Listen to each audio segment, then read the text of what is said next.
Hi everyone, and welcome to the fourth iteration of Daytona Office Hours, where we discuss what's been going on in the past few releases and what we have coming up in the next week. So you might have noticed that we haven't pushed a new minor release in the past, I think, 10 days or so. And that's because we were at a company offsite doing some, let's say, focusing on some other stuff and planning, and we decided to skip one release last week, but we're continuing on with the regular release schedule of releasing a minor updates at least every Friday, while pushing patches in between. So I'll just share my screen for a second, and we can check out what we released in the meantime. Okay, so if we take a look at the last couple of releases, which were just patch fixes with some few minor fixes, mostly from me in version 0.21.3, it was just a fix for opening up VS Code or using Daytona code on Windows. We had the wrong path configured, nothing special there. Then listing old user GitHub organizations. This was noticed by Nico, who was part of a lot of organizations, but could only list one of them via our API. This was, again, just a simple fix with our GitHub provider. Then just some port forward deadlock, which prevented users from forwarding ports while inside the project. Then the version before was just a small fix to removing the sudo dockerd default post start command, and just some dependabot update. And I think we covered 0.21.1 last time. So these were just a few small fixes, nothing major changed in the flow, no features introduced, but we do have a couple of interesting things coming up in the next release, which we will push on Friday. So if we take a look at the past couple of commits, so this was the last release here, and then we have front-end validation for duplicate repo entries, which is just some, let's say, UI improvements for inputting multiple of the same repo, which is not allowed in the API, but we now have input validation in the terminal UI as well, and this was contributed by Abhishek. And then we have making the ID opening message dynamic, or making it so that the user is aware of which ID will be opened, and that we get that string from the config options of the CLI, and that was contributed by Tarun. Then another dependabot update, and we will have a new contributor in the next release, Sven, who has been active for the past couple of days on the repo, and we really appreciate that. He made a change that improves the UX for installing VS Code on Darwin or OS X or Mac. So with this fix, it's just a small UX fix that lets users know which link to go to or which documentation page to go to install VS Code. And lastly, we have a very important fix, actually, that removes the presence of leftover data in the terminal interface. This has been bugging some users for a while, and this was actually present mostly when listing projects, when selecting GitHub repos, for creating a workspace, and this was contributed by Abhishek as well. And if we take a look at the open PRs, which most of them will probably go into the next release, we have a PR by me, which is to execute devcontainer users command in the background.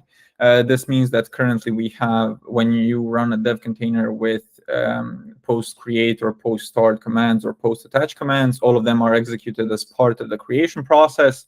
And now they are executed with this PR, they are executed in the background, which will make the workspace creation process a bit faster. And it will also support commands that are actually long running and are meant to be ran in the background that will now work as intended. Then we have a fix which actually influences a lot of the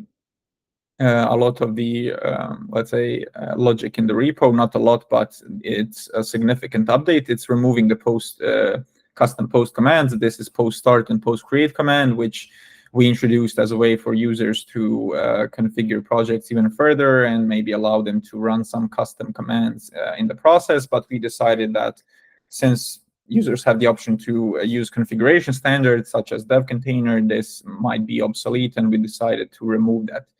And also just a fix for cloning repos from context. I actually introduced a regression with one of the past few releases that prevented repos from being cloned from context. That means for being cloned from a branch or checking out the commit automatically.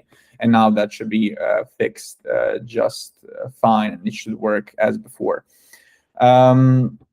If we take a look at the open issues, there have been some interesting ones that I want to point out and that you can join in maybe to discuss some of the things that have been not bothering us, but some of the important things that we have to discuss going forward. For example, there are a few issues opened by Sven, who has been active on the repo in the past couple of days.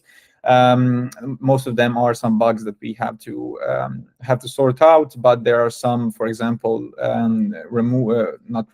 moving Daytona configuration files and storage files from the config folder of the user and moving them to another folder.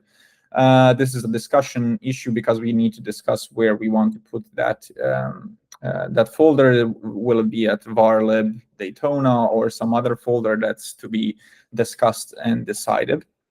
But also probably the most important issue opened in the past few days is align component naming by our CTO veteran. If you take a look, this is a really comprehensive issue that goes into which naming schemas do which of the, let's say, similar products use. So, for example, what does Code Catalyst use, DevBox, workspaces, etc., etc. And what the aim of this issue is to align Daytona naming with not industry standards, but naming conventions of, let's say, similar products, because we want users to feel comfortable with our naming and not to be confused with what's going on with Daytona if they're coming on from a different, let's say, different product. So this issue will probably stay on for a while because there's a lot of things to discuss and consider, and we urge anyone that has something to say to feel free to comment here, and everything will be considered before we do the actual refactor. So those are the things that we had coming up. We discussed things that we will push on Friday, and let's say some bigger issues that we're tackling in the backend. Also this week we crossed 6.9K stars, and hopefully we'll get to 7K real soon and push on to even more stars, contributors, forks, and active users of Daytona.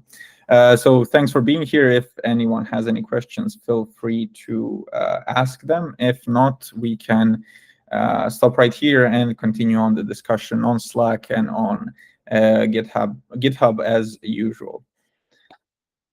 So thank you, and see you next week.